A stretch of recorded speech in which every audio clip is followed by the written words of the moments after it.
Hey y'all, I'm April. And I'm Caroline. And this is your Bloody Happy Hour. Caroline, are you ready for this? This is your newest guilty pleasure. It's the bloodiest part of your week. Did we say something about it also being happy hour? Show did. Because we about to be sipping on some murder. Bloody Happy Hour.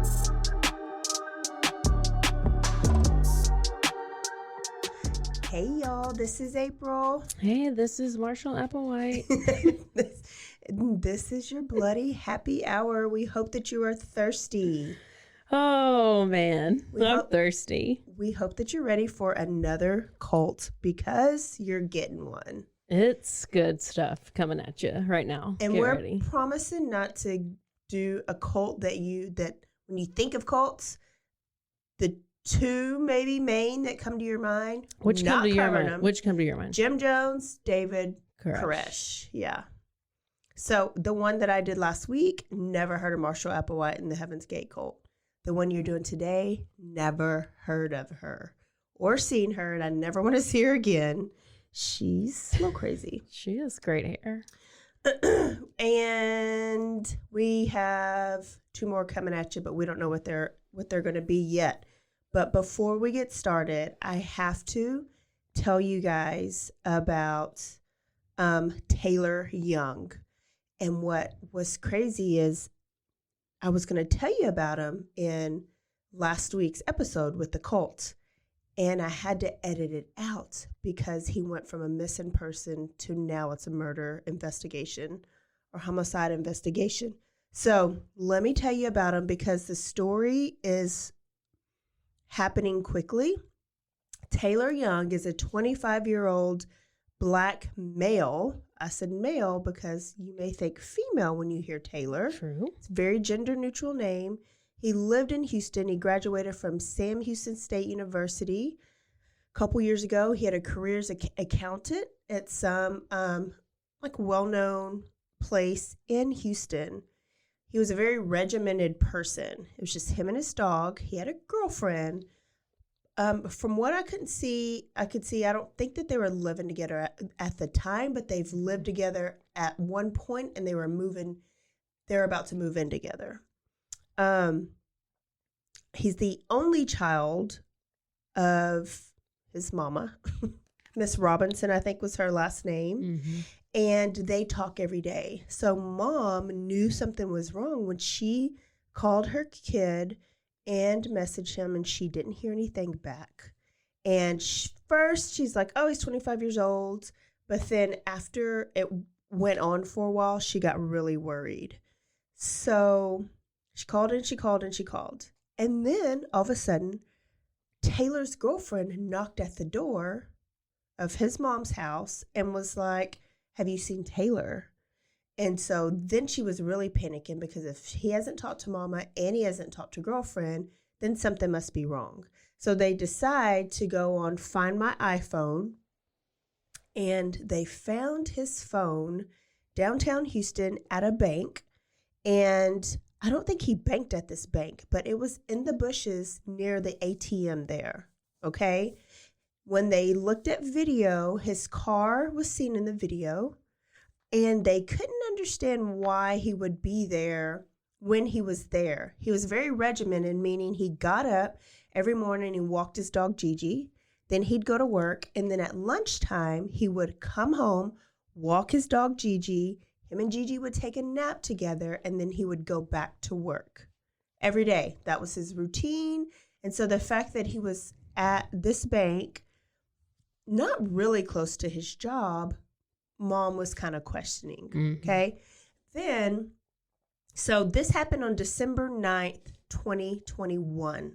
So right before Christmas, they had all these Christmas plans, and he'd gone missing. And so she created this hashtag, Bring Taylor Home. And Houston PD was investigating it, but it hadn't gone worldwide, really. And so she kind of had trouble getting people to kind of acknowledge this. I know that Cardi B tweeted about it and tried to get the story out there, But it's not missing white woman syndrome. So she didn't get really, he wasn't everywhere like Gabby Petito was. So on January 19th, she got the worst news she could have gotten. His car was found, and this whole time he was missing, so was his car. His car was found at an impound lot in Dallas, Texas. So Houston, Dallas, that is what, minimum 5-hour drive, 5-hour drive away from where his car was last seen. He drove a 2019 silver Honda Civic and had been in the impound. And in the trunk of the car was Taylor Young's body at an advanced stage of decomposition. So he had been mummified. Caroline had to figure that out because she was picturing toilet paper and we actually had to do a little research before, so we weren't asking a bunch of questions. I had so many. So then, of course, Mom is devastated. And what is weird is she put the message out on various platforms, including some of the pages that were open before the news even put it out. Like way earlier before the news even put it out. What was that? I was trying to click a link to talk about this guy, but it started playing. Oh. So, yeah, like she notified, because I said something to you and you were like, what? And I said, well, apparently he's been found dead, and it wasn't even on the news. Yeah. Like there was no press release or anything about it. No. So I don't know why she jumped the gun or whatever. Why she maybe wanted to get it out before I guess the I don't news know how outlet. It works. We still don't know like the cause of death or the manner of death yet, unless it's come in since the last time I've looked at it.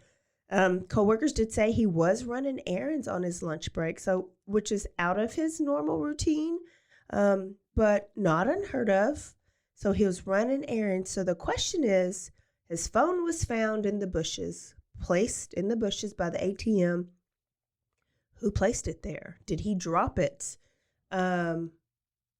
Who did he see, or who ran into him, or who did he meet up with in the time that he was running errands? So on December 9th when he went missing. Like, some people who are his friends, or like, there's got to be something not that he was I don't, like, what happened? Like, there's something that you were into, or like that something with your girlfriend, something with. So what I thought was weird is, because he seemed, as far as we can tell, like a good kid. Yeah, good, normal kid.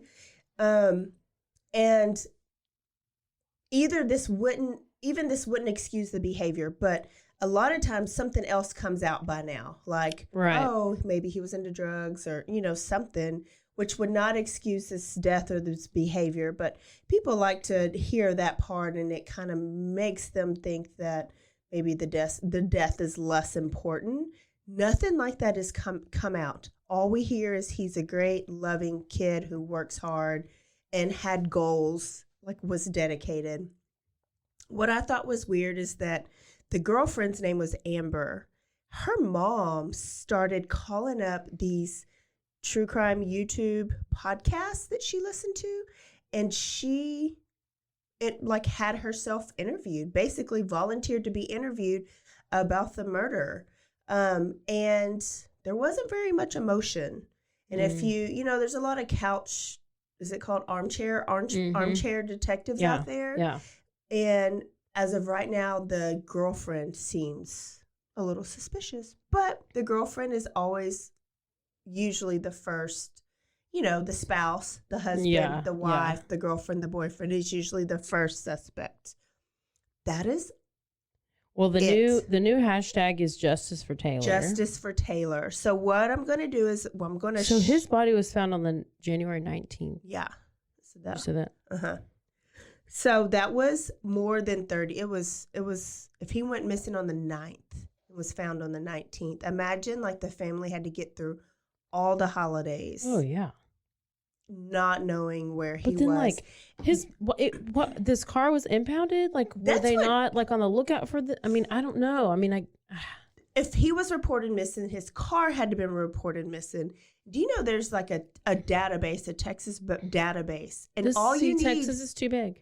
It's just too big. But all you do is type in the. If we had like 18 states up there, like in the north, you know, they have like 18 states that should be just one state. Maybe they would be able to do a better job. But this is what I think. You know, this car is missing, and if it's been abandoned somewhere, somebody's going to impound it. So you can type in the license plate every day. It's a Texas-wide license plate. Is this like and the it'll impound let you people know. doing it? Anybody can do it. We can go on and do it. I did it for a friend whose sister was missing, so I looked for her car. So if you put in this license plate, it'll tell you if the car has been impounded. And then it'll tell you where. And so all you do is call. Well, why couldn't the mom do that? I don't know why anybody didn't do it. Or maybe they did, and maybe that's how they found it on the 19th. Oh. So I guess my question would be, was it impounded? We need an expert. On the 19th? I don't know. There's a lot of questions. Anyways, I could go on and on and on. I need you guys to be thirsty for more information too. So on our page, I'm going to post this link. And I'm going to put his hashtag Justice for Taylor, because he's now, it used to be bring Taylor home. Well, now he's getting his autopsy and he's going to be able to come home and his family's going to be able to bury him. But where's the justice? We need to figure out what's happening. We don't know about the cause of death or manner. Like, do we know any of that? No, we don't know any of that yet. Because he was mummified. Yes. And so it's going to take a little bit for them to even figure that out. And they can, because so was Gabby, and so was... Oh, she was mummified? So was I just Brian. Oh. He was Advanced probably... stage of... He wasn't mummified. He was just a skull. Skeletal. He was just a skull. Yeah. So if you can find it out from a skull, you can find it out from a decomposed body. So there y'all go, y'all. Justice for Taylor, Taylor. Caroline, should you tell April. them about what? First of all, did you know that? Tell me how the poll went. So remember, we put up the poll and we asked you guys, who do y'all think is most likely to join the Heaven's Gate cult? And of course, Caroline is the winner. How do you... People Listen. were even like... No, let's face it, nobody's going to say April's name. What? And Robin was like, Sweet Pea will never let April go near another cult. Well, it looks like there's no hope for me. I guess I'm a Heaven's Gate cult. But you know what? The good news is, at least I got to interact with Marshall Applewhite, because we're basically best friends now on Facebook. Yeah. In case y'all didn't notice. We have a new follower. And he has been commenting on some of our posts. And what was crazy is I got the notification and it said, Marshall Applewhite commented on your post. And I looked at the profile picture, and it is Marshall Applewhite and those crazy eyes. So I sent it to Caroline, and of course, Caroline has to respond. I literally died. I think I peed a little, and I was freaking out, and I felt a little famous at that moment. From a dead cult leader. I don't know. I was like, is he like really alive and in the UFO? And he's like just monitoring with his name via hashtags? I don't know. Anything could be possible. This is how you know Caroline would join the cult, because she's second guessing that he's in the UFO right now. Listen, he and his little friend, whoever that other guy was, David Njoku or whatever, that's a football player, but whatever. He was back there commenting with him, and he was like, they were even saying he's going to send us tennis shoes. Yeah, as of right now, they have our shoe sizes. I said to leave him at the courthouse or at a Whataburger. I mean, either place, I'll go pick him up. And he's going to get us our very own pair of Nike Decades, according to him. I was trying to keep the conversation going. Told us to. I was shocked you did not respond. He told us to make sure we had our $5.75 on it. It was kind of hilarious. Oh, that was the best part of the day. So I can't wait till we post this new cult, and maybe we'll have another cult leader following us. So who's going to be in this poll? I mean, who's going to be what? What am I saying? I don't know. We're going to make another poll. Right? Oh, yes. No, I was saying I can't wait to put out this cult's. Yeah. In the event we may get a new cult leader following us. So then we'll have two. I know. And I'm excited to see which one of us is going to be cult. the one to join the cult. Yes. Okay. Because I know nothing about this cult, so I'm eager to know. Okay. April, have you ever been on a diet? Yes. Tell me a little bit about what kind of diets you've tried. Well, I remember being younger and thinking, oh, a diet is a way to go, right? But it actually is just very temporary. Results. Did you what? Some of them are you have to have what was the Atkins diet? Atkins diet. That I remember. I tried that diet when what is that? No cheese or all cheese? No, Atkins is no carbs. All you eat is cheese. Like keto, but it's a cleaner keto, I think. And then there's what's another diet? Keto. Okay.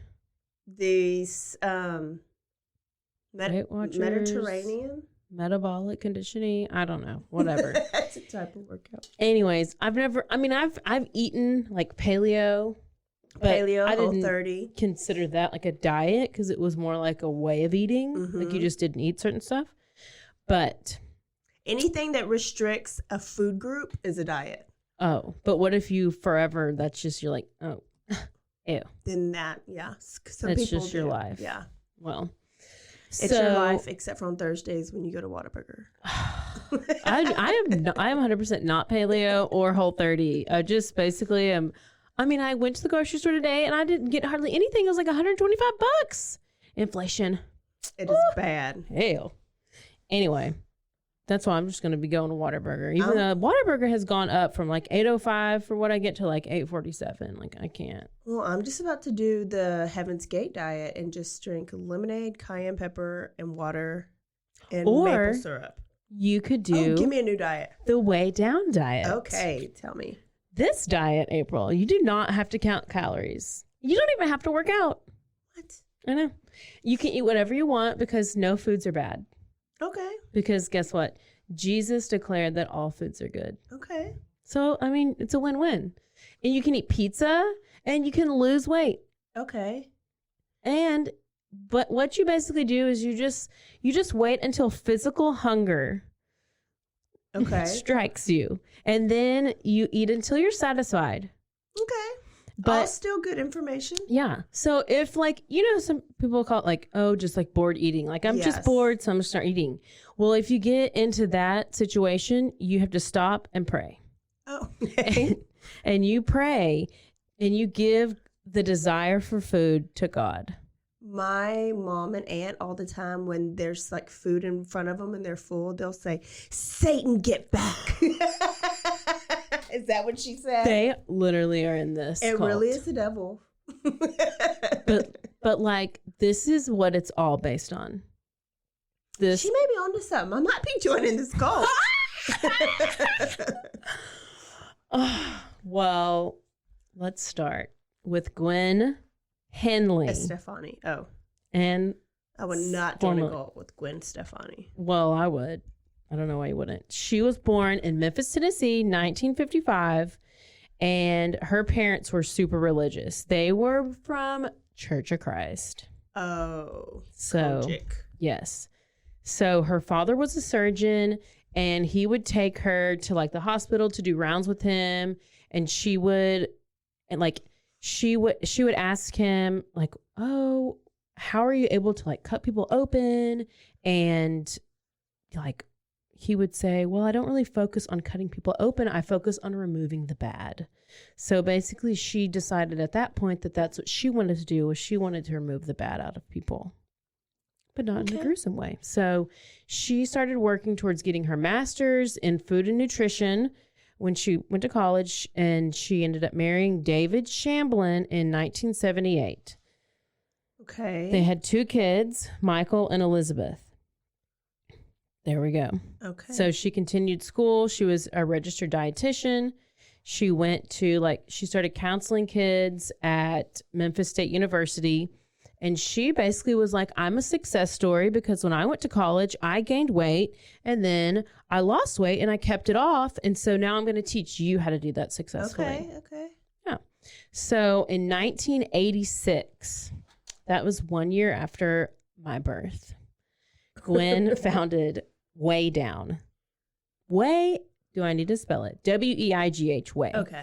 So this is a weight loss program, and it could be compared to what's called intuitive eating. I had looked up so many things. Okay. That's basically eat when you're hungry. Yeah, like we're supposed to. Yeah. So she would give diet tips, like telling people to fill your plate with half-size portions and just to eat slow, slow down when you eat. And all true stuff. April, She may be a genius. How do I eat when I eat my food? Y'all. She eats so slow, and she basically plays in her food. And lets it get old. I slay it. I cut it up, don't I? I cut it up and cut it up, and I just cut it all up and make little pieces. Well, I was watching her interview with Tyra Banks, because Gwen was on the Tyra Banks show. And that's what she did. And she was like, Tyra was like, teach me how to eat how am I supposed to eat this hamburger and these French fries? And she literally was like, okay, well, first cut it in half. I cut my hamburger in 4s. Because I just don't have a big mouth, I guess. So I'm single. So she cut it in half. And then she was like, well, cut that into another half. And then she made that hamburger into little bitty pieces. She's like, so this is what you do. And she's like, you grab a French fry. And now you want to look at all the French fries. No, let me see. You want to look at all the French fries. And you want to grab that French fry that has the most salt on it. And you want to hold that French fry up to the light right there. And you want to take at least 4 bites of that French fry. Of one French fry? 4 bites, okay, April. Because you're supposed to. And then if you go to a restaurant and you got chips put in front of you, you want to get the best chip in the basket. And you're going to hold that chip up and make sure it has enough salt on it. She loves salt, and she would salt. She loves some salt. I love me some salt, too. And you want to get the best chip out of that basket, and you got to eat that chip with 4 bites. This was literally the interview. You have to eat it in 4 bites. Can you do the rest of the podcast in that voice? Oh, I for sure. I've been practicing. I mean, it's great. So she would give diet tips, like I said, suggesting, basically she said, number 1, you have to taste and savor each bite. You do, and you're supposed to chew and chew and chew. And you just think about this is so great. And you really do have to do that. Do you fall in love with each bite? Probably. Yeah. Yeah. And then, you know what? Number 2, you remain in control, and you can detect fullness better. Let me see. You remain in control, and you can detect fullness better when you eat more slowly. You can. You can. I'm telling you. She has not told a story yet. The difference was Gwen's program was more than portion control. It was faith-based, and she believed that everyone needed to transfer their focus from food to God. Okay. I forgot to play the intro. Whoops. Well. Play it. And play. This is the legal video deposition of Gwen Shamblin on May the 23rd. Do you swear or affirm testimony about to give in this matter be the truth, the whole truth, and nothing but the truth? I did. To your knowledge, do any of the members of the Remnant Fellowship consider you to be a prophet? When Gwen first started, I truly believed she really wanted to help people. She was so charismatic. God revealed to me that the key to permanent weight control is a matter of the heart. God's taken 86 pounds off of me. I've lost 196 pounds. It was just a massive media hit. Thousands of churches all over the country would have the Way Down workshops. From that point on, she began realizing there needs to be a new church. It is extremely unusual to have a religious group led by a woman. There are men who are elders of the entire church. But the truth of the matter is, I don't believe that Gwen is accountable to anybody. That's the reason I call her Gwen Almighty.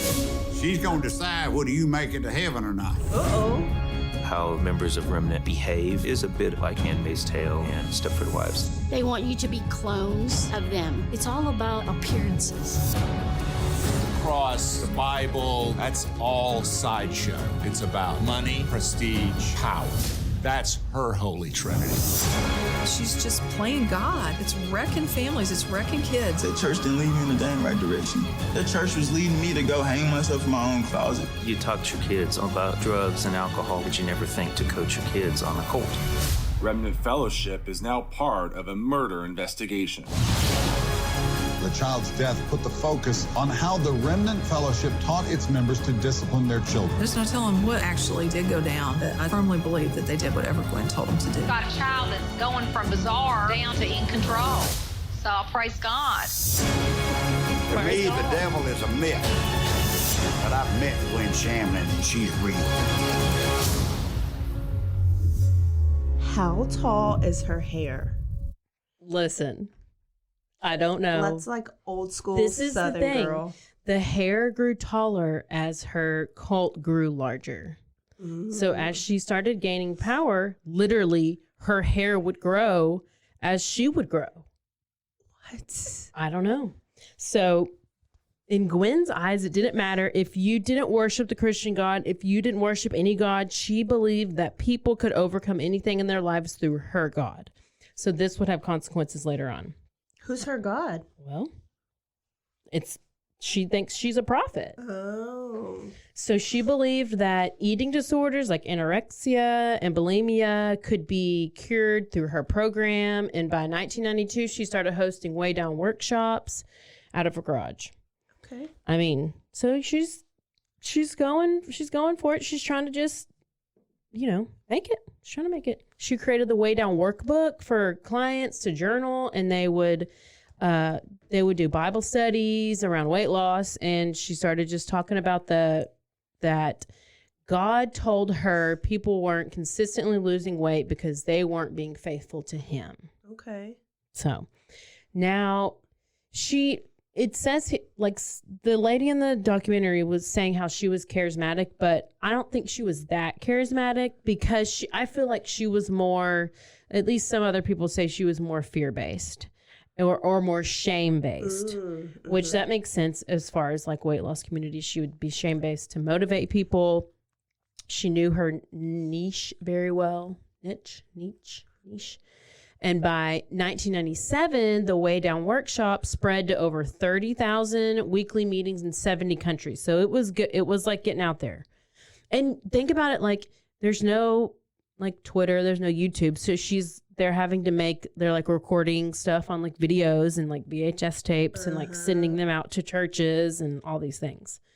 So she's trying to get all these churches to share her curriculum and do it. And then she finally launched her first book, The Way Down Diet, which sold over 1 million copies.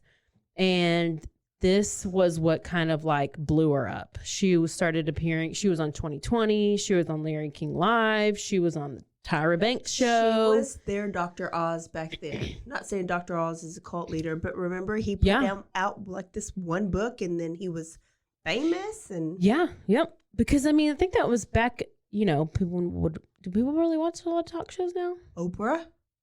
People lived by Oprah. Well, no, now. Not now. Oprah's then? on now. Is Oprah on now? Are you asking me? I'm just saying, like currently, like right now, there's not a lot of talk shows, but like back then, talk shows were huge, and but it was a big deal that she was doing that. So she started signing books, and she started going, and like she would bring people up on stage and share their success stories, and that would be another way she would gain recognition. And she built a net worth of $5 million, but this was just the beginning.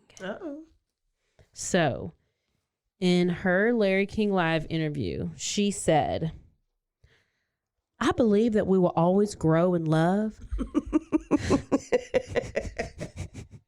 I can't even take you seriously. You're like so good. I believe we will always grow in love. So if you stay in love with the refrigerator, you will look like the refrigerator. If you fall in love with pornography, it'll grow worse. And if you fall in love with God, it gets better. That's her quote. She's literally dying. I need you to record my voicemail in that voice. So many people thought, or people that were involved in the Way Down workshop believed that Gwen was put on this earth to change their lives. Like, she reveled in her newfound fame. She was just all about it. She was promoting the idea that not only could she help people with weight loss, but with any problem, any addiction. Like, she was it. She knew she had the answers. And instead of like permanent weight loss, her message had started to include self-fulfillment through God. So around 1999, Gwen decided to start her church, Remnant Fellowship. Remnant. Okay. So Remnant, and then that word comes from the book of Revelation, where scripture tells the end of times, and there's 144,000 faithful servants that God will redeem. So apparently it's like a big, it's like a big deal that she named this church that. Okay. So this kind of made some waves because what she did was she actually sent out one of her weekly newsletters, and she denied the Holy Trinity. So she was claiming that her ministries, so that would be the Father, the Son, and Holy Spirit.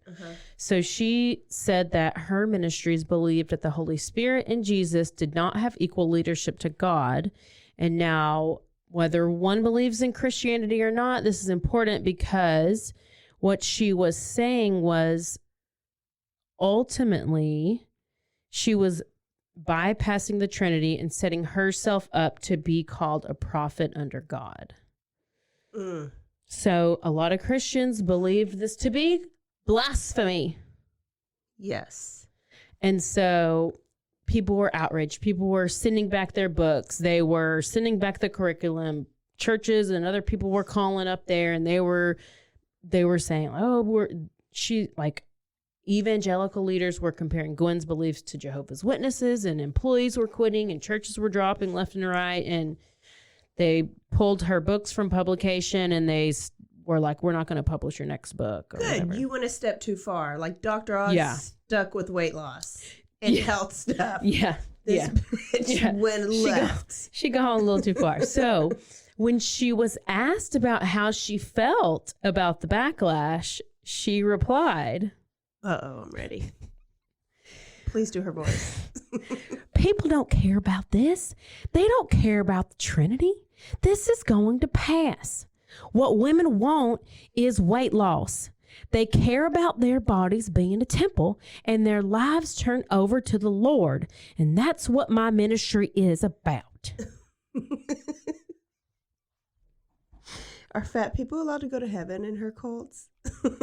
No, if you're fat, you have to go home and lose weight, or you can't eat for like 40 days.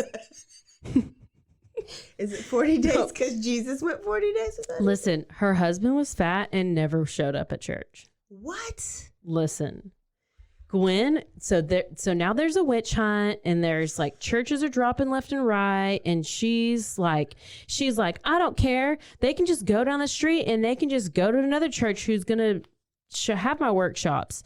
And then all of a sudden, click, another scandal comes along, because now she has way down employees that they're filing lawsuits against her, because what's happening is these employees are feeling pressure to join Remnant Fellowship, and they're basically getting saying they're going to get fired if they don't join the church, because these are two separate things. So first we have one lady who was fired because she would, on her lunch hour, she would go, this is what it says.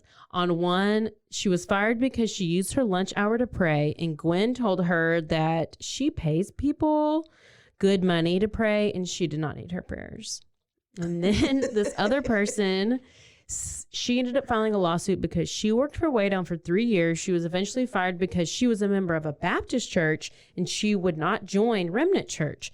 And so she was told that the company was moving in a different direction and her services were no longer needed. Wow.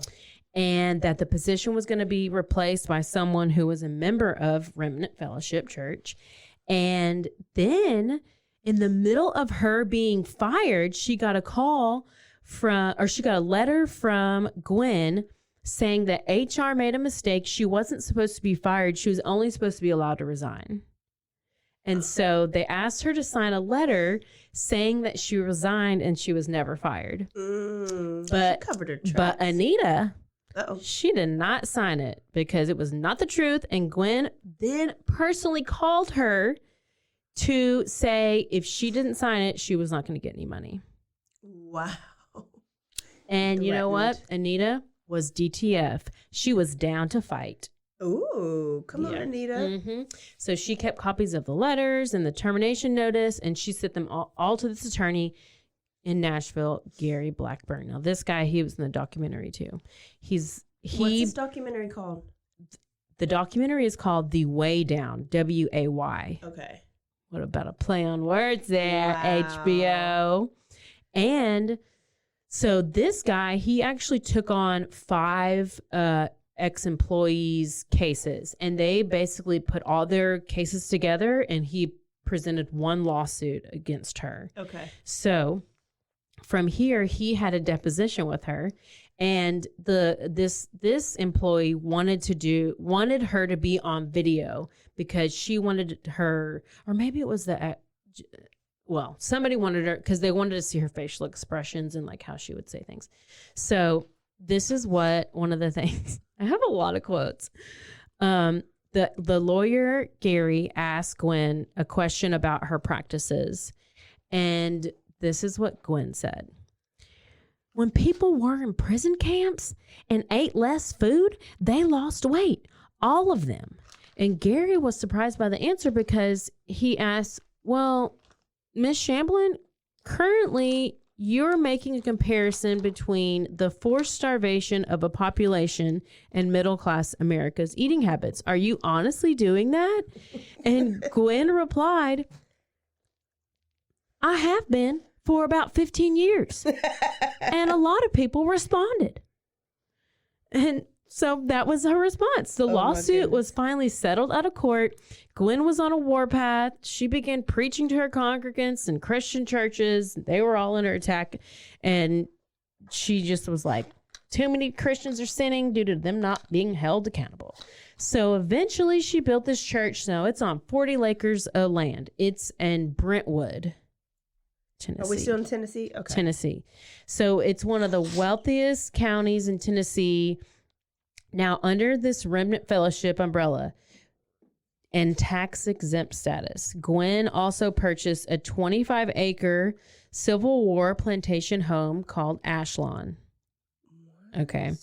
So that was about 5 minutes from the church. So Ashlawn has about 7 bedrooms, and it is also used for an event venue for Remnant Fellowship weddings. Okay. But Gwen didn't just build a church. Is it a compound? Girl, she built an industry. Okay. Under Remnant, we have an umbrella with a financial planning company, a real estate company, a car repair company, a wedding and event venue, a homeschooling program, and a contracting company called Exodus Industries. And Exodus Industries... She built her empire.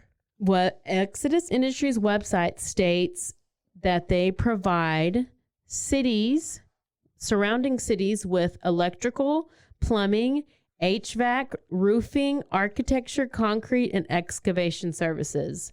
A business for Jesus. So basically, she's providing all of these services for her members so they don't have to go anywhere for anything. And they're like slowly like... Are they moving out there? I don't get it. I guess they all just live around the area.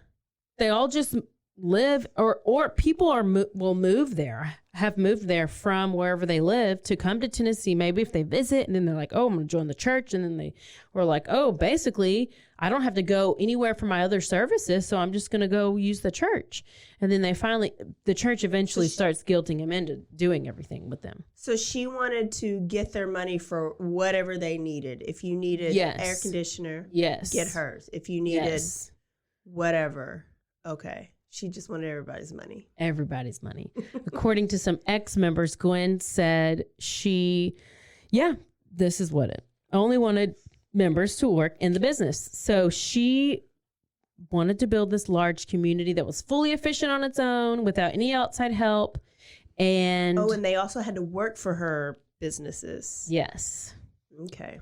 So they would also help other people like prepare their resumes. They would help with networking, interviewing, guidance for job searches, and they would just make sure that if a person was employed, if they needed help with employment in any situation. Did she open up a hairspray business? I think. Listen, that was Aquanet all the way. This hair, y'all. Go on and look at the pictures Caroline posted. It is. This goes beyond Southern. No, I literally have a whole section that I wrote out about her hair because I was like, let's talk about the hair. It's like a visual of her ego because as the more that she became, the more self-absorbed she became, the more maniacal her hair became, and the bigger it grew and the higher it grew. And she would get her hair and nails done like by church members. So she got all those services for free. So I'm pretty sure whoever did her hair hated her. They hated her. I'm looking up to see what kind of hairspray she wore. Like back in the day, she looked normal. Like she looked like in the 90s, like she had normal face, she had normal hair.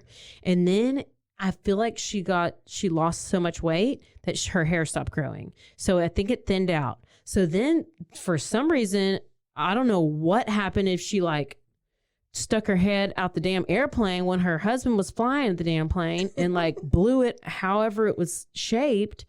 I mean, because it's like like way windblown. Like she's sticking her head out the window. Okay, do you remember, you might have been too young, but back in the day, if you wanted your hair really big, you'd spray it with hairspray and then you'd put the blow dryer on it and it would make it like stand up. Yeah, but it, like you can see the tracks. Like, you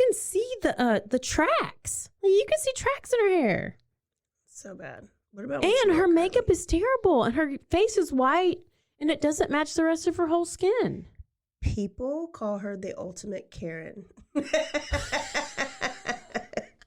The ultimate Karen. Well, so she wanted to. So basically, they have this whole community. They have Remnant Fellowship, and they're going to help you with everything. And so it's called Exodus Industries is another one of their things. And that's where the other companies are available in the surrounding cities. And to you can, even if you're not a Remnant member, you can still come and use these places, right? Like their services. But Remnant members are allegedly expected to only use the services within Remnant Fellowship. So non-members can use the services, but current members had to use the services. So, yeah. But this would mean that not only do these companies under Remnant Fellowship profit tax-free, but any of the money paid to the contractors allegedly goes right back into the organization.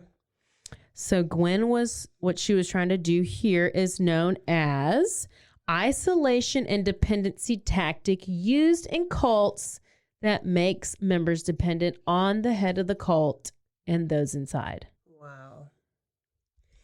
So she was a little bit more slick. Instead of like Marshall Applewhite was like, if you join us, you got to give me all your money, all your credit cards, ownership of everything. She's just like, anything you have to buy is going to come to me anyways. And I think that it's like, because she was this like petite little white lady who had this like Southern drawl. She wasn't like very intimidating. So people were maybe just more like. Trusted her? I guess. Maybe because of but a this woman. was before her hair. And maybe because of a woman, people are like, oh, no, a woman's not going to take advantage, not be a cult leader and take advantage of us. I don't know. When I'm watching this documentary, I'm thinking, why can they not just not go to church? Control. I don't know, but the way, it's crazy. So, if a member were to leave, not only would they lose their community, but they would likely lose their livelihood. I don't get it, but that's what, being that their employment comes from inside of the cult. So I guess if they're employed there, but why would you work there? I guess if they move from far away to come be part of the church, then they would start working in the church. And she was like, oh, we'll give you a job at this HVAC place. And then you decided you wanted to leave. You're not just leaving a church. You're leaving your job. And then they're going to put the lawyers on you. Yeah. And then. So she's trapping them in a So whole she's like, way. it's like a trap cult. Yes. And now a word from our sponsors.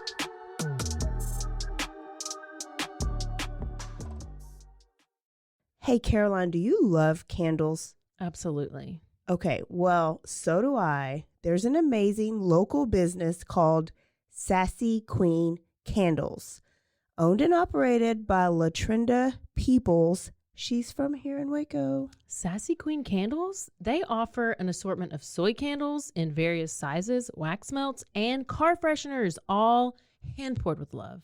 They have all the scents, seasonal, special requests, and all just like the standard scents that you want. Check out the website. That is sassyqueencandles.com, SASSYQUEEN candles.com. And for updates, you should check out her Facebook and her Instagram. Follow Sassy on social media. Let's go light our candles. Cool. So these types of restraints allowed the members to more easily be influenced due to their livelihood being on the line. So there we answered our own question. Wow. So some members started to notice that Gwen would not really practice what she preached. So let me introduce you to the Real Housewives of Remnant Fellowship. Their hair was perfect. Ooh. Their bodies were trim. Okay. They submit to their husbands, and their children are well behaved. Obedience. Oh, like Stepford wives. Very much so. Wow. So there's all these ex-members. Some ex-members decided to follow Gwen because she was always like so happy, so positive, and they wanted that for themselves. Obviously, who doesn't? So, some stuff started brewing, and some FBI would somehow start to be getting involved. And according to the HBO documentary, Gwen she told members who didn't lose 2 pounds a week needed to begin fasting. You didn't lose 2 pounds a week, you needed to begin fasting. So one ex-member said that sometimes fasting, you would have to fast up to 40 days. Wow. Yes. This is from the documentary. And that same member was also told to quit eating after she had already lost 130 pounds in 18 months, just so she could continue losing weight. So on top of weekly tithing, ex-members say that Gwen demanded that everyone begin taking this weigh down workshop classes.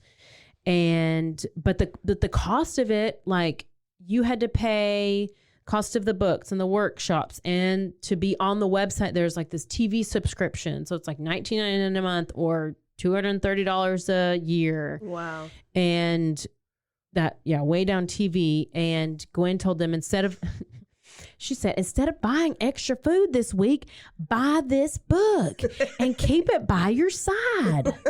You won't need the food. You just keep the book there. It was heavily implied throughout the Remnant Church that the faster you lost weight, the holier you were. So Gwen told members, you don't make the church look good if you're overweight or if your children are not obedient. So in 2003, The FBI raided the Way Down Ministries and Remnant Fellowship because we have Joseph and Sonia Smith. Okay. They were devout members of Remnant Fellowship, and the couple, they were part of like Way Down success stories. So they would be like on stage talking about how Joseph lost like 30 pounds and one of them lost 100 pounds or something. And so they ended up that this is from Gwen. Okay. Okay. I'm trying to figure out which part I want to tell you first. So basically, they were, I think I already said this in the beginning, the other podcast. They were sentenced to life in prison for what they did. Joseph and Anna were? Joseph and Sonia. And Sonia. So they were members of the church, and Gwen, they would call in to Gwen. Like I guess she would do like live call-in lines. I don't know. And they would say, well, we're trying to get our son to be obedient. And there's this other leader of the church named Ted Anger. And they were like, well, we followed what Ted said. And he said that we needed to have a showdown with our child. And a showdown meant you would spank your kid over and over and over and over and over and over. 6 times over. Wow. And you would make sure that they were obedient. And if you needed to, you would whip them with the refrigerator cord, or you would... Were these black parents? Well, actually they were. When you said refrigerator cord, I was like, uh-oh. So, yes. And so, yeah. So then it was, so this is what Gwen had said in one of her interviews. This is God's word. I didn't come up with spankings. I'm not going to hide the fact that the good Lord says do not spare the rod. If you're not scared of a spanking, you haven't spanked them. If you haven't really spanked them, then you don't love them. You love yourself. So, okay. And the Todd Anger, this guy, he said, as far as the pat on the bottom as a last resort, it's always in love. Yeah. I didn't pat on the bottom. So they denied over and over that they advocated for parents like repeating and spanking their children. Like they were accused of saying all these things, and they were like, well, because the lady when Sonia called, she said, we took Ted's advice and we put Joseph and we put him in his room with his Bible from Friday, and we didn't let him out until Sunday. We took everything out of his room but the Bible, and we put him with his Bible in his room. That's going to make Joseph hate the Bible. Well, and it also killed Joseph because what they really did, this is what was later found in the court proceedings, was that they put him in a trunk, like a treasure trunk, and they wrapped it up with bungee cords. Oh my gosh. And then when they finally went back, I guess they put him in this trunk and left him in his room and put the Bible and then wrapped it up, and then he suffocated. Oh. But then when they found him, he had the most, like, just marks all over his body. Marks, because they had beat him. Yeah, terrible. And just a few, I think it was within maybe like the month, like maybe 3 weeks to 4 weeks before he died, they had a baby die of SIDS. The same family? The same family. So they had 2 kids die within like a couple of months. Mm-hmm. Like, that's not really that normal. I mean, yeah. So they were saying that the tapes so whenever Sonia had called Gwen and they were on this, it was all recorded. So then when they're getting interviewed and they're getting asked about these conversations, they're like, well, you've said it right here. Like, you're saying, praise God for what you did. Praise God for what you did. And they're like, how do you respond to that? Like, you didn't tell her not to do that. You like agreed that that's what she should do. And she was like, oh, no, those tapes were manipulated. That's not what I said. That's not how that came out. Those were manipulated. She said this was called gotcha journalism. And she said that... Is that like fake news? Yes. That she basically started fake news. She said that the passing of 8-year-old, because this kid was 8 years old, Joseph. Oh, Joseph. And that she said that it was not anything, it had nothing to do with them, it had nothing to do with the church, and that's not what they preached to other people. So the church and Gwen, they weren't charged with anything, but the Smiths, like I said, they got life in prison. They got, what did I say? They should. 30 years. You just said life. Oh yeah, they got life plus 30 years. Plus 30 years. So wow. What is weird is that Gwen and they paid for all their legal fees. They paid for the Smiths. They paid for their whole proceedings. Way Down did? Way Down, yes. So they also created a website defending the Smiths, claiming that basically claiming that the police, the FBI, and all the investigative journalists misled the public and the court. And the website is thesmithsareinnocent.com.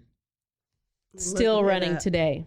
Looking it up. Yep. Here's what's crazy is, had the Smiths had a good lawyer and where they could turn it around on the cult. Well, that's what the thing is because their lawyer, like, they were represented by the Way Down lawyer. Yeah. That's what I'm saying. Like, if they would have had a decent lawyer that wasn't paid by Way Down, and that they were whatever, brainwashed, coerced, facilitated by them, then they might not have gotten life to 30 years. Maybe they so. Oh, I for sure think so.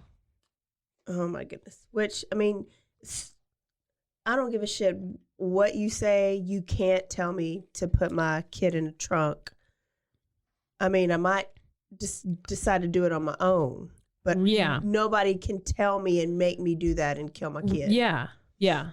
I mean, it's crazy. So the website basically explains like what happened, and it claims, what's it called again? thesmithsareinnocent.com. Okay. Just like it said.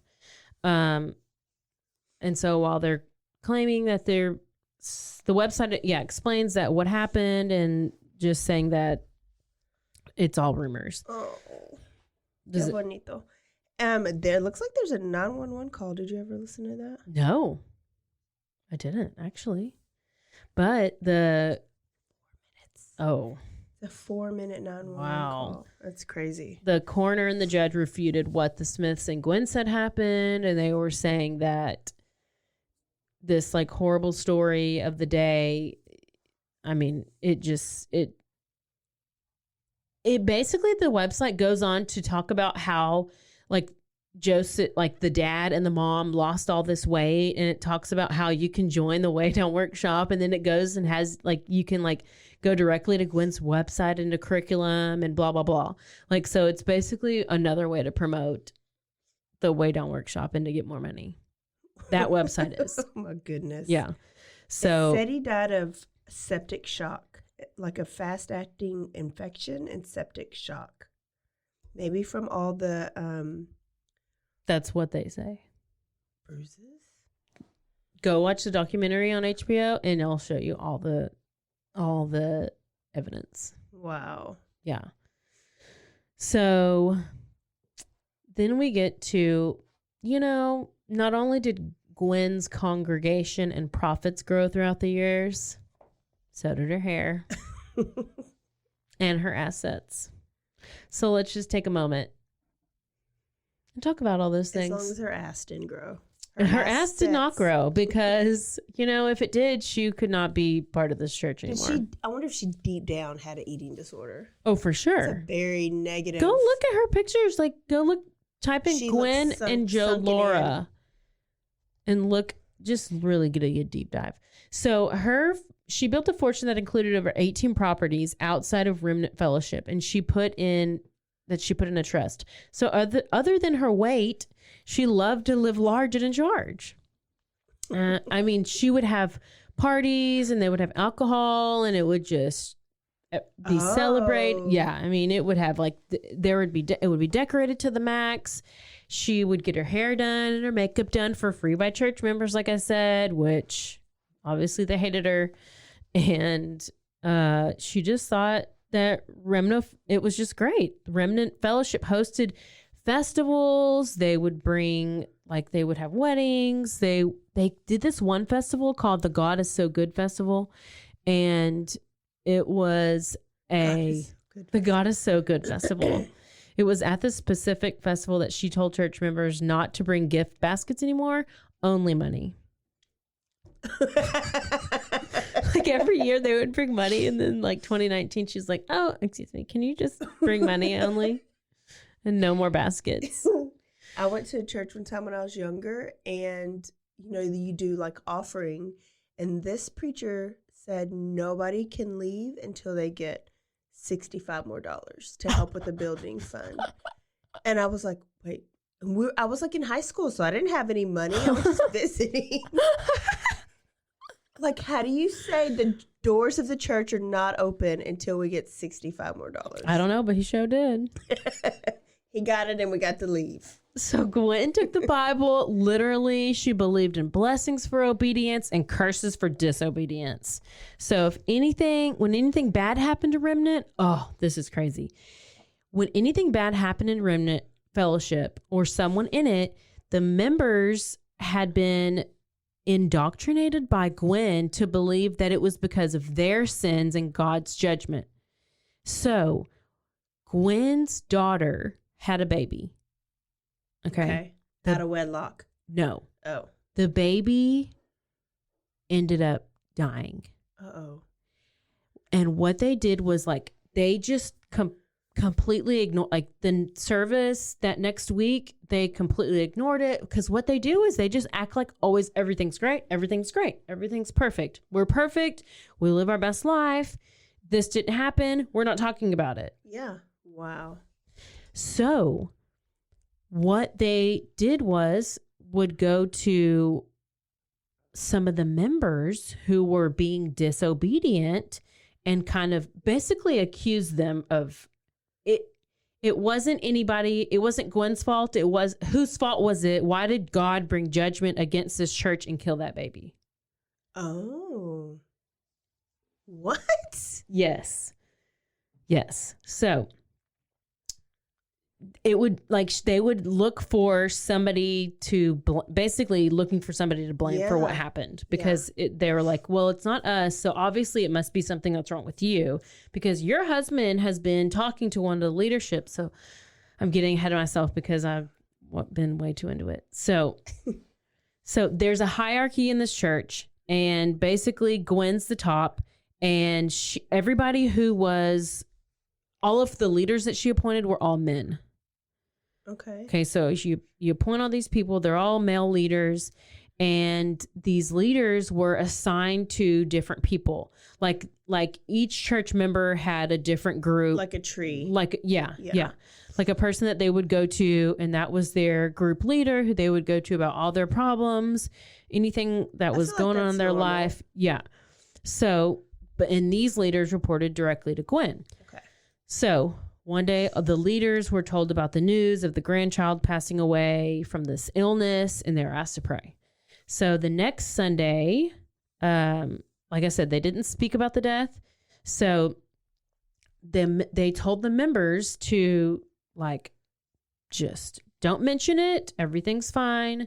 And basically they lived under this delusion of denial. Mm-hmm. And just everything, we're all happy. So toxic positivity, basically, is what they called it. Wow. Yeah. So dismissing negative emotions and responding to distress with false reassurances rather than empathy. It's common in like, not like Christian, but like very religious households anyways. It's like you don't talk about it with anybody else. You just pray about it. Yep. And leave it alone and don't acknowledge. Yep. So, okay, they called in this lady, she's in the documentary, and she was called into the leader's office, just a lady who has worked there, who's been an employee. So she and her husband were called into the church for a family checkup. The leaders basically implied that Gwen's family was not being judged but by God, so it had to be someone from within the church who were bringing in the struggles, and they had to assess how this family was doing. Okay. Oh gosh. So they were like, because God is bringing judgment on this church, we want to know where it's coming from. So yes, Gwen is blaming the passing of a family member on her congregants. Oh my goodness. And life at Remnant Fellowship was all about submitting to authority.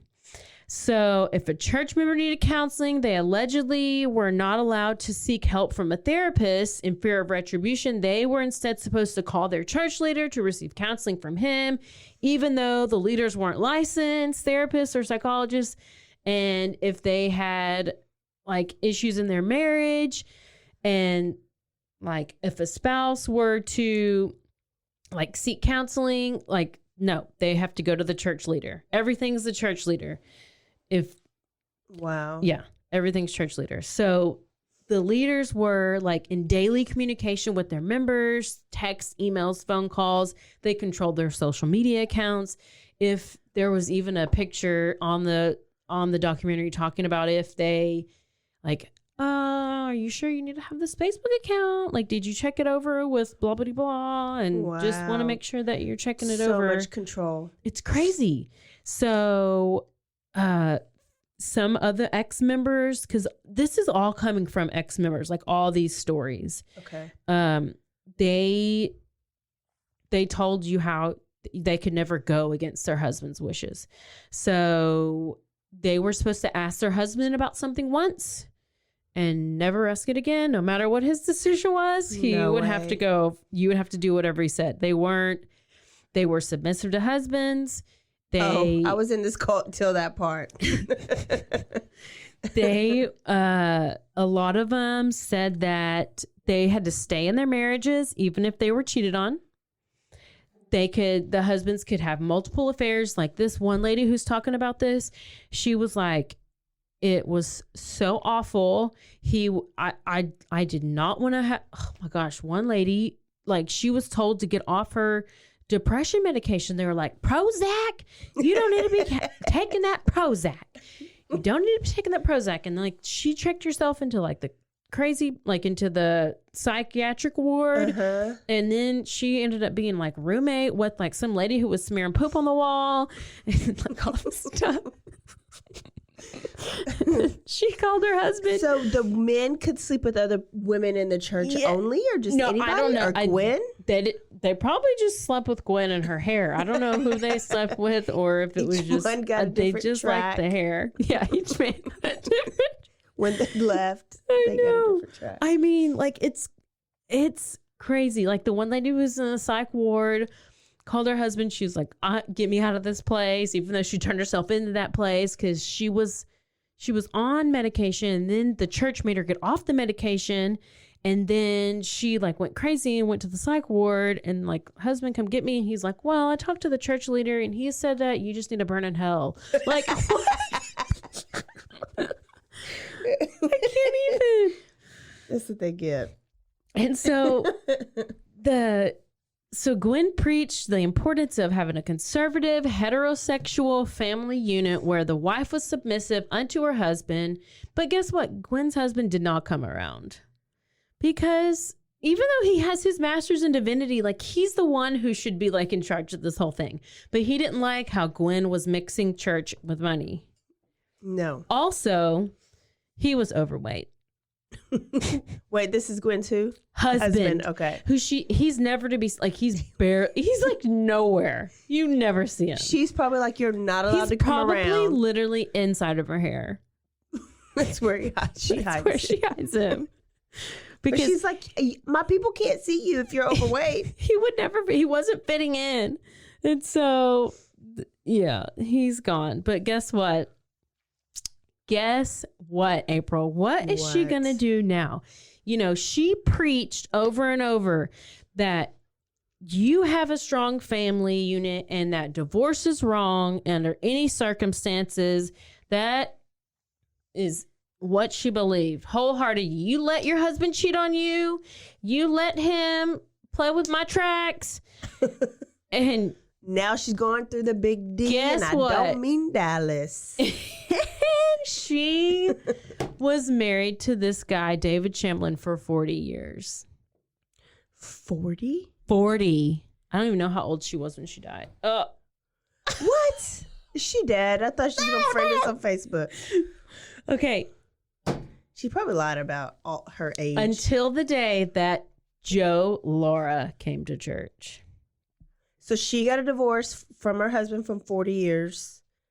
Because Joe Lara showed up to church. Oh, okay. So she sees this guy coming to church and she's like, hey, daddy.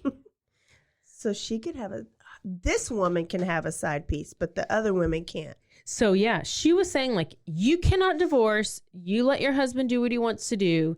And then she basically, like, would go and travel and do all these things, but you never saw her husband because he's fat. And so he's over there. So he's not in the picture.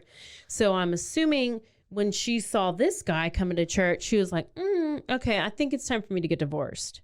Now I need to see what he looks like. Oh, basically, he played Tarzan. He was so this is Joe Lara. He was a man. No, I need to see what the first husband looks like first. Oh, okay. To see if he really was like fat or was he. Yeah, there was. That would fall into it. So this guy in his younger days, Joe Lara, he worked in Hollywood. He appeared in like low budget films. He played the role Tarzan he played the starring role of Tarzan in Manhattan. American actor. I mean, this is the craziest story. So listen, his biggest role yet was he was pretty, and then he cut his hair and made it all greasy when it was long. So what happened? He actually was married when he was young. He was married to scratch that. When Joe was young, his mother was married to a wealthy CEO of Wells Fargo Bank. His family lived in Newport Beach, California. His stepdad owned race cars, private plane. So he basically got used to this lifestyle, right? Okay. And so in his 20s, he dated this 50-year-old actress, Dory Forsman. So she bought him a Harley Davidson and let him live in her house. He didn't have to do any acting gigs because he was like going to be an actor. He spent all of his days riding, like at Dory's, like riding his Harley Davidson. And then he was like living at her house, and then he didn't have any acting jobs. And so he's a gold digger. What's the male version of a gold digger? Is it still a gold digger? I guess you're just a lazy asshole. I don't know. So all of a sudden their relationship ends. Nobody really knows why. And then one night he was kicked out of the house, and this lady Dory set his Harley Davidson that she bought him on fire. So you go, girl. So he was known to like live with all these women he dated until finally he bought his own double wide trailer in the desert where he was enjoying his freedom of falconry and flying. What the hell is falconry? I don't know. He's, I guess, played with falcons. You're going to Google everything. Google it. As soon as I close my iPad, I open it right back up. So he had his pilot's license. So he had after this, he started dating this other lady. He had a baby with her. He moved in with her. He plays with birds. You're right. Yeah. I mean, it's falcons. Oh. Okay. I don't know. Atlanta Falcons? They fly? That's still a teen. Yeah, they're terrible. But okay, so now he's dating this girl, Natasha. He has a baby with her. They start having all these issues because... Wait, now I missed it. What happened to him and Gwen? No, so he was dating this chick named lady. Dory, Okay. the 50-year-old. Then he bought a trailer. And Dory got pissed. We don't know why, because she had bought him a motorcycle. She set his motorcycle on fire. Because he was a parasite, basically. Because he's a parasite. Then he's like, bye, bitch. I'm going to go live in my double wide. He moves to the desert, starts playing with birds, and starts flying planes. Because now he thinks he's a pilot. Because like he's trying to be an actor and he's trying to be country music. We don't know what the hell he's trying to be, but he's trying to do something. So then he starts dating this other chick in Nashville. Okay.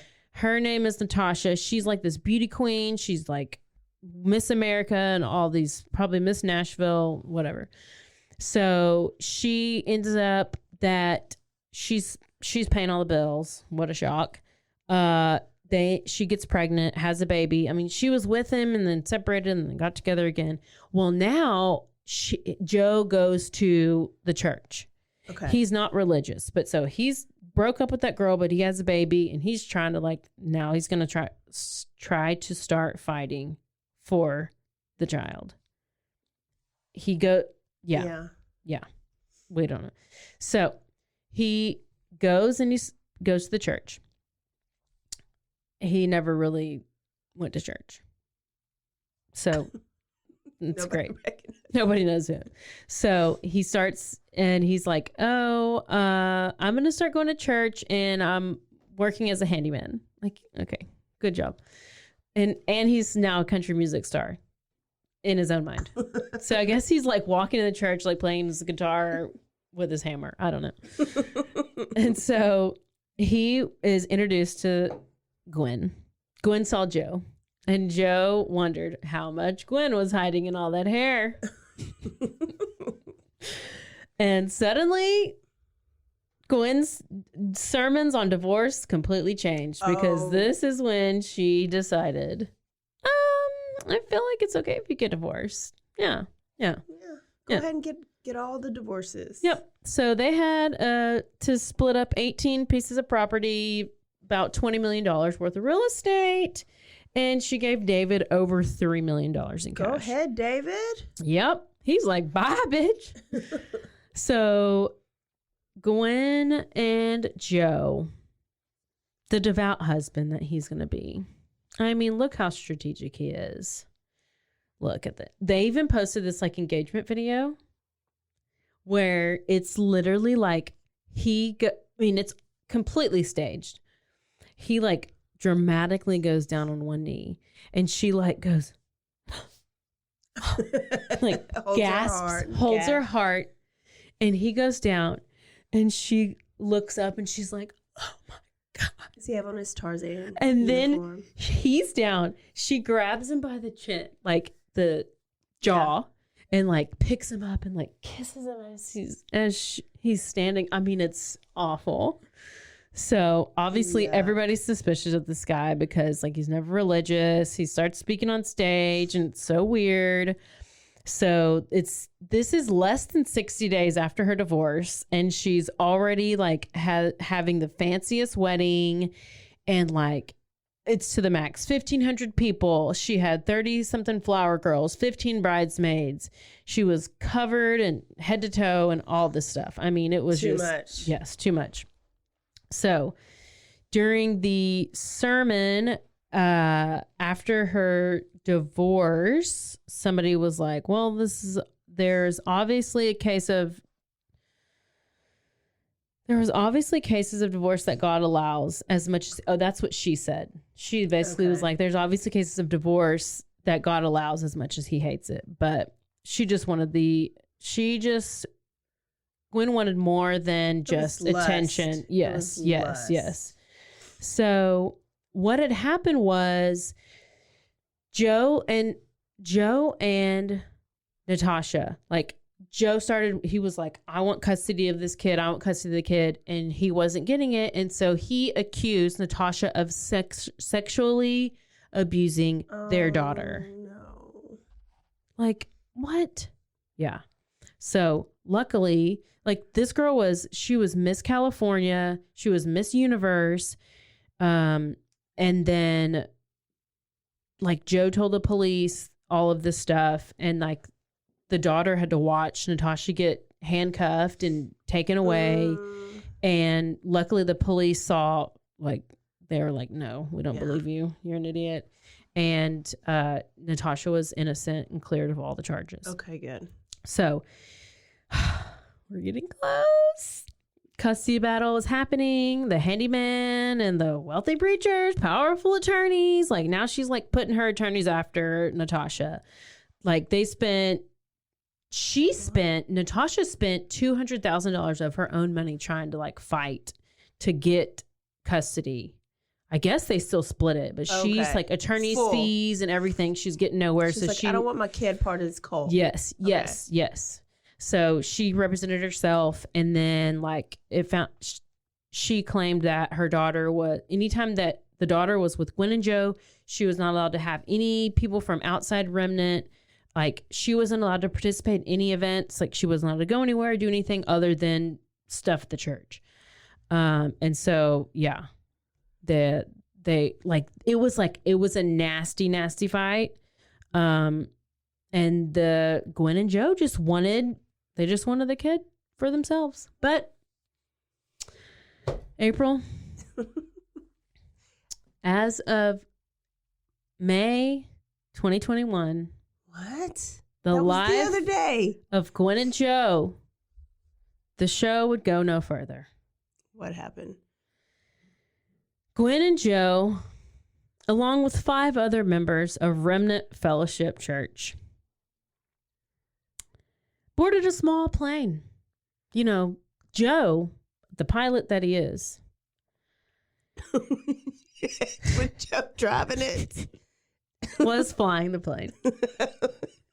And luckily, Natasha and Joe's daughter, because Joe wanted to fly the daughter, but luckily. Good. So, they were flying from Tennessee to attend a Trump rally. That would get you.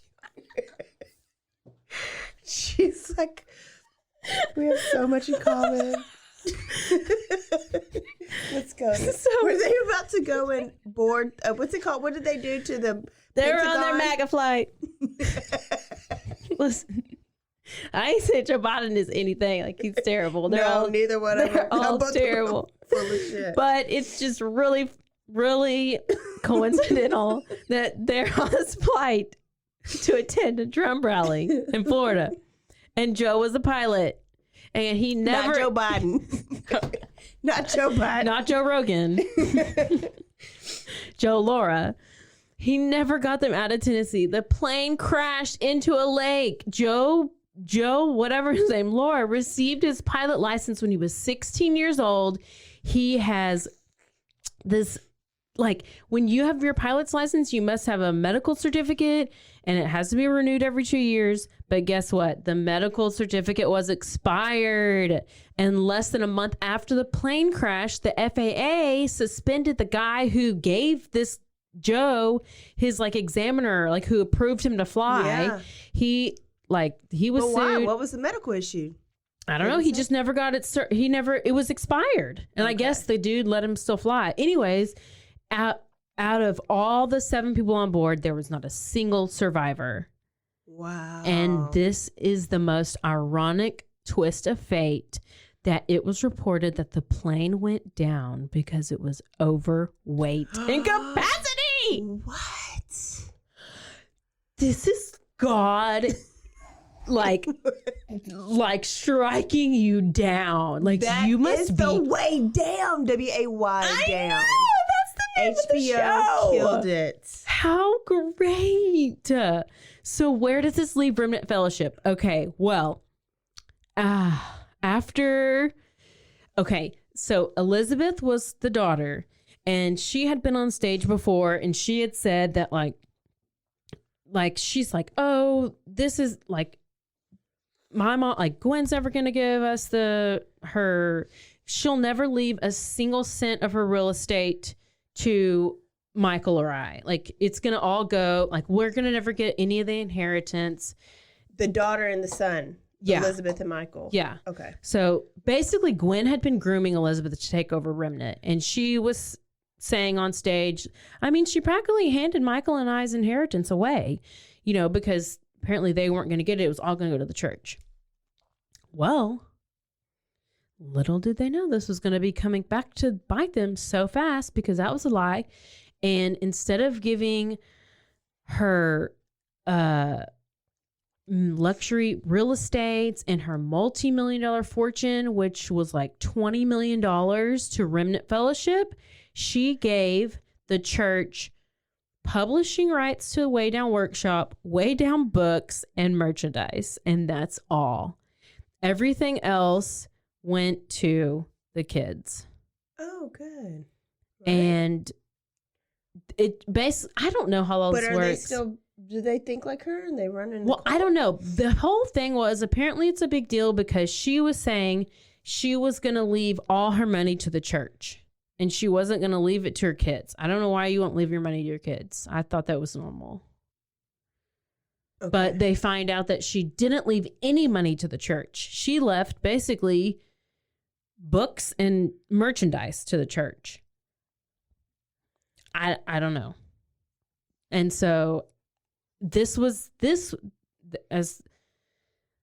the interesting thing was when she had that plane crash, she was like 3 weeks into filming a video series on greed. And she was urging all the congregants to give up their money. Look at this daughter. She had a eating disorder too. Oh, for sure. She looks like she hates skeletal. Is that her husband? Because he was on the flight. Oh, I'm pretty sure. Husband died. Yeah, on the flight. I think that's. Ooh, Jesus said, "Do not play with me." It's real bad. So Gwen basically, she told people that she was a prophet. And she led people to believe that being thin, sometimes through dangerous methods, made a person holier and more righteous. And so in the aftermath of hurting all these people and betraying her teachings, and it was just made even worse for women and children, she made promises she couldn't keep, constantly keep up appearances by hiding what she considered the bad, and living this life of luxury and all this stuff. So let me tell you,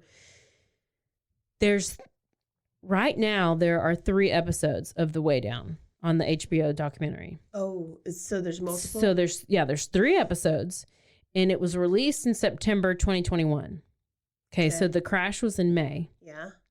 Documentary is released in September, which they were originally going to release 4 episodes, but then they had to redo everything because this crash, and because now they died, and now a lot more people are not scared to come forward, and so now they're like free to talk. So instead of 4 episodes, now there's episodes 4 and 5 that are supposed to come out like in the next few weeks. Wow! So we get to continue this story. Yes, follow up.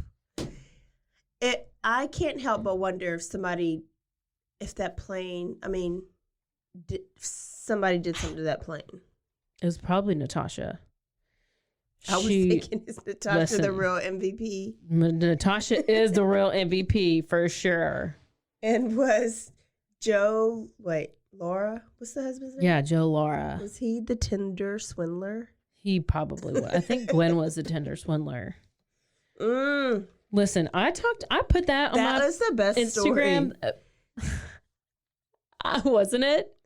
It was Way Down was the best story. Yes, but because it's unexpected. There's so many twists and turns, and there are so many people who on like different YouTube videos of the story who were like, I was in that cult, I went there, I attended those meetings, I did this, because you don't have to be in Nashville. I mean, you can. It was so widespread, but so many people were like, oh, that's not a big, like some people would say, oh, that wasn't such a big case. Like you need to talk about other ones like these bigger one. They're like, no, you don't understand. this was bad, and this lady like, I mean, kids had a bunch of, died.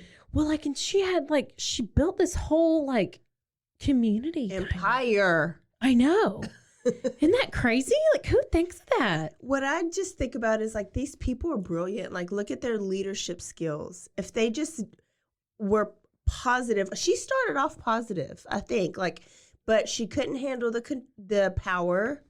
And she couldn't handle, like, she just had to keep buying more and more hairspray. Yes. And as her hair got bigger and her empire got, it's just, but if you can do what you did in a negative way, just imagine what you can do. And that's probably why that plane went down. It's like, I gave you these skills, gift of mouth, gift of leadership, and you did me wrong. 100%. Bye, bitch. She gone. She gone. Straight crashed in the lake. That is so good. I know. Okay, y'all, you have to tell us who is most likely to join this cult. I mean, she had a lot of good things to say. But she was crazy. Really I'm not it. gonna leave my church to join her, but she's she tempted. Had a lot of truth. She wasn't crazy like UFO. Listen, I'm interested on a UFO. Caroline thinks Marshall Applewhite is in the UFO right now, and that's why he's able he to is. Facebook us. Yeah. Okay, so we're going to put a new poll. Am I more likely to be in the way down? I need to lose the most weight, so probably so. Or is it Caroline? So new poll coming up. Go and vote. Also, look forward to, we're going to get a little kinky next week at this next cult. So listen, it's going to be very rated R. Wonder who's going to be in that one. Who's going to be nominated to be in that cult. It's going to get very rated You're R. talking about that stuff, girl. It's a little crazy. Can y'all go and watch The Tinder Swindler? Start a conversation about that. Me and Caroline watched that this weekend. Oh and my gosh. It is crazy. I'm pissed about it too.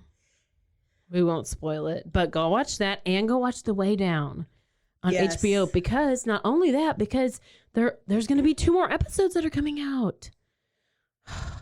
And then, do you know who Tammy Faye Baker? Carla Faye Baker? Tammy Faye Baker. Look, Kyle does. I mean, Mike does. He knows Tammy Faye Baker. I think he dated her. What did she do? So she was an evangelist. What's the word? Whatever she was. She was like on the church network. Yes. And she would like give up. But there was just this new show that came out on HBO, a new movie, The Eyes of Tammy Faye.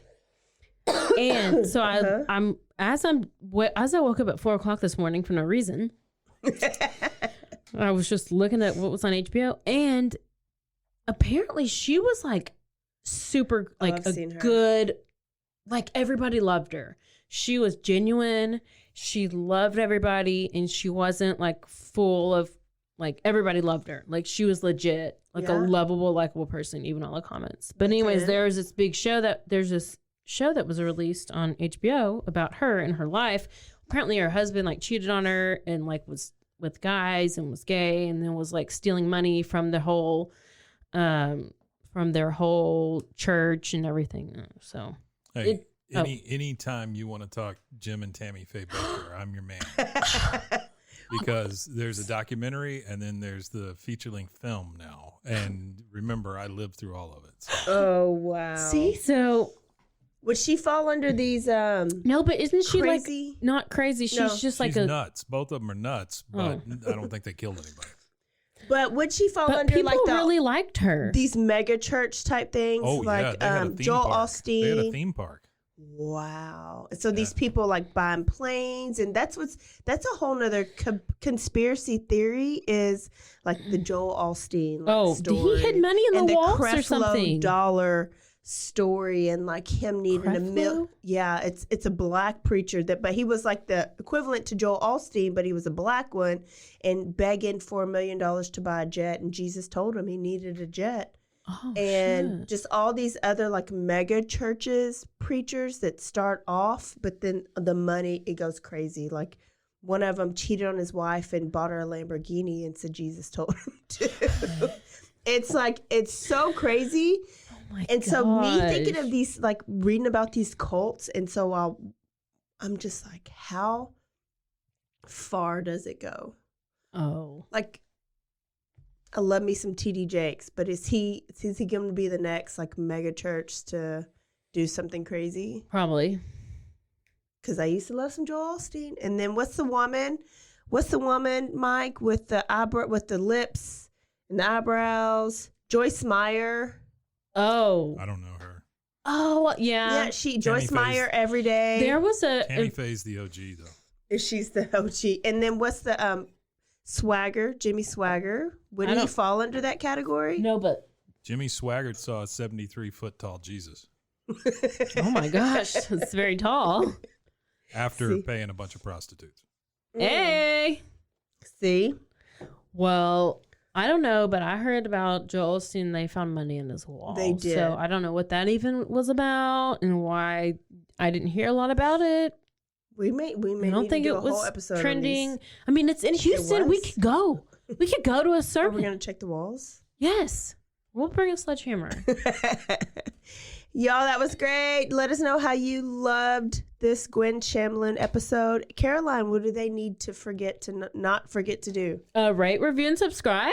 Listen, that is how we move up the Apple. Oh, we said we're going to ladder. read things, but we forgot, so we'll read them next time. Yeah. That's how we move up the podcast ladder. So we need all the rates, all the reviews, all the subscribes. Yes. We also are looking for sponsors right now. So if you want your episode, your business or anything read as an ad on our podcast, then send us an email, bloodyhappyhour@gmail.com. We'll get with you with that and we'll get some ads going. And this can be like small businesses, your own personal whatever business. Like Yeah. anything. We'll read If you're a televangelist, If you're a please write in. televangelist. Yeah. Well, maybe Tell we'll us read your ad. Tell us your favorite Bible quote like David Koresh did. Don't forget to Stay aware. Stay alive. And always be DTF. Bye, y'all. Bye. Bye, y'all. and praise God. Praise God.